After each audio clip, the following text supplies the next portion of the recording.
आज दिनांक 14 अगस्त 2024 यानी 15 अगस्त 2024 की पूर्व संध्या पर मैं धर्मनाथ प्रसाद यादव, अधिवक्ता सह राष्ट्रीय अध्यक्ष अखिल भारतीय उद्योग कल्याण समिति भारत, अपनी पूरे देश के हर प्रांतों में जहां हमारे संगठन है, उन पदाधिकारियों की ओर से भारत के 25 लाख वकीलों सहित 1,40,40 जनता जनार्दन को इस 15 अगस्त 2024 जो पूरा भारतवर्ष हर्षोल्लास के साथ मोदी जी के नेतृत्व में राष्ट्रीय पर्व को मनाने जा रहा है।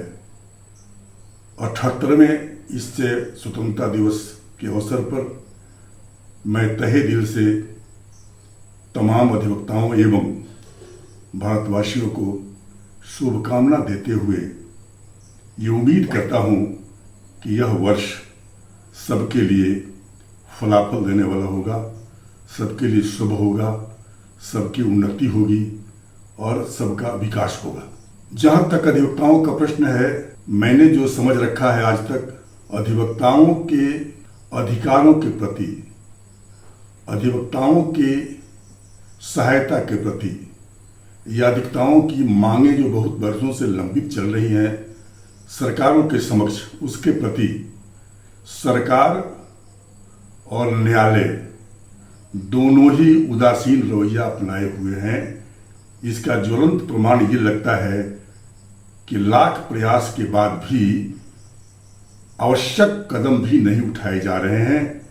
उदाहरण स्वरूप एक शब्द कहना चाहूँगा इस अवसर पर कि जहां भारतवर्ष के तमाम समुदाय को हर तरह की सुविधा मुहैया करने का सरकारों के पास योजनाएं रहती हैं और हैं, वहीं एक साधारण बात की जा रही है।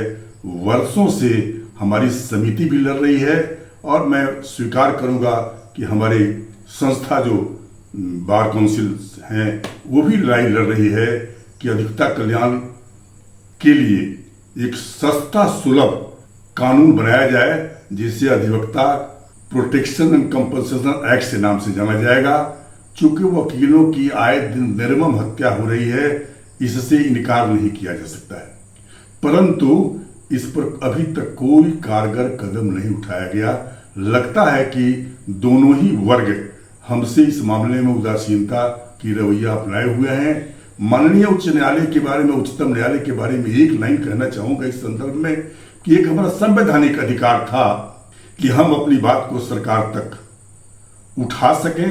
नहीं सरकार सुनती है, उसे कानों पर जूं नहीं रेंगता है, तो संवैधानिक अधिकार दिया गया है कि हम हड़ताल के माध्यम से या काम छोड़ने के माध्यम से, कार्य पर नहीं जाने के माध्यम से, शब्द जो हो हम इस बात को वहां तक पहुंचा सकते हैं, जिसे 2018 में माननीय उच्चतम न्यायालय ने एक निर्देश जारी कर एक जजमेंट के हवाले से हमें उससे प्रतिबंधित कर दिया, रोक दिया, जिस पर भी कई बार चर्चाएं हुई, लेकिन पता नहीं हमारा शीर्ष संस्था क्यों सोया हुआ है इस पर। आज तक उसे पुनर्विचार करने के लिए कोई, हमें लगता है, रिव्यू पिटीशन हम लोगों ने नहीं दिया। मंचों के माध्यम से, स्वयंसेवी संस्थाओं के माध्यम से हम बार बार ये बात आग्रह जरूर करते रहे हैं, लेकिन कहीं हम न्यायपालिका के समक्ष उस विधान के अंतर्गत शायद नहीं आ सके। आज मुझे बड़ा आश्चर्य हुआ, मेरे हाथ में एक न्यूज घूम रहा है, जिस न्यूज से ये लगता है कि हमारे बीसीआई के माननीय चेयरमैन मनोज कुमार मिश्रा साहब और बिहार राज्य विधिक संघ के माननीय चेयरमैन श्री रमाकांत शर्मा जी, दोनों का एक संयुक्त बयान आया है, जिसमें हाल ही में उच्चतम न्यायालय द्वारा अधिवक्ता नामांकन शुल्क में जो घटोत्तरी की गई है, उसके संदर्भ में हवाला लेते हुए दोनों ने चिंता व्यक्त की है कि अब हम, लगता है, वकीलों को चिकित्सा अनुदान या मरने पर उनके स्वजन को मरणोपरांत जो राशि दी जाती है, हम नहीं दे सकेंगे। मुझे घोर आश्चर्य हो रहा है कि अभी भी जहां उच्चतम न्यायालय के निर्देश हैं, जहां उनका इशारा है जहां वो सावधान करना चाहते हैं, उस पर ध्यान हमारे माननीय शीर्ष नेताओं का नहीं जा रहा है, बल्कि दूसरी दिशा में घूम गया। मैं कहना चाहता हूं कि बिहार स्टेट बार काउंसिल हो या बार काउंसिल इंडिया हो, कभी भी किसी भी वकील को या उसके स्वजन को मरणोपरांत किसी भी प्रकार की राशि हम लोगों ने नहीं दिया है। देने का कोई प्रावधान हमारे यहाँ नहीं है। हमारे यहाँ प्रावधान है केवल केवल हमारी अपनी सुविधाएं हैं, हमारा अपना कार्यक्रम है, हमारा अपना खर्च है।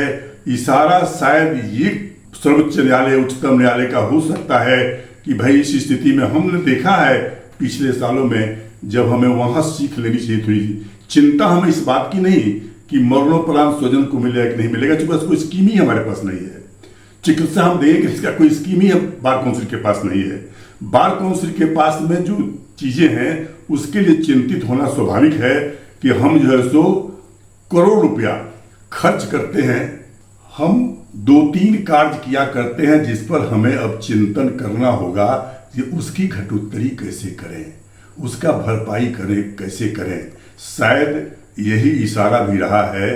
हम करोड़ रुपया खर्च करते हैं 2 कार्यों में, मुख्य रूप से मंत्रीगण का स्वागत करना हो, या माननीय उच्चतम न्यायालय या उच्च न्यायालय के न्यायाधीशों का सम्मान करना हो। उस सम्मान में हम करोड़ रुपया खर्च करते हैं।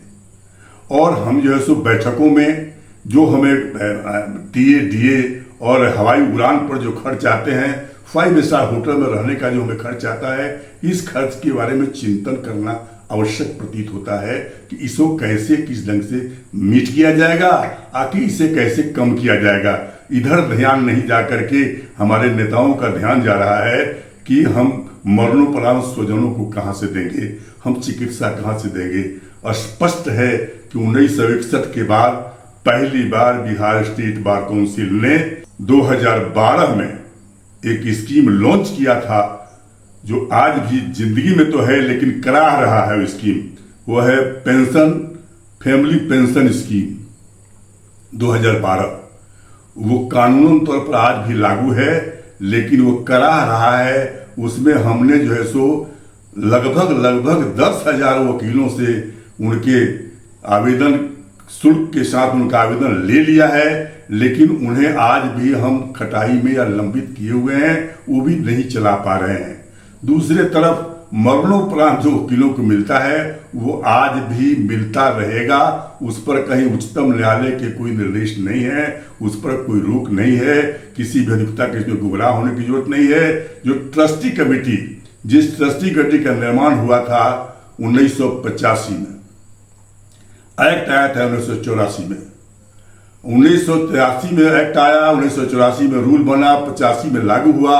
उसके लिए मेरे ही जैसे व्यक्ति अपने नेतृत्व में युवा अधिवक्ता कल्याण समिति के बैनर के तले 1981 से लेकर 86 तक लगातार 6 बार जीत यात्रा बिहार के वकीलों का कराया था, जिसके चलते 1983 में वो कानून बना, 84 में वो रूल बना और 85 में लागू हुआ, जिसके तहत वकील बंधु के स्वजनों को उनके मृत्यु उपरांत जो राशि मिलती है वो राशि आज भी मिलती है और मिलती रहेगी।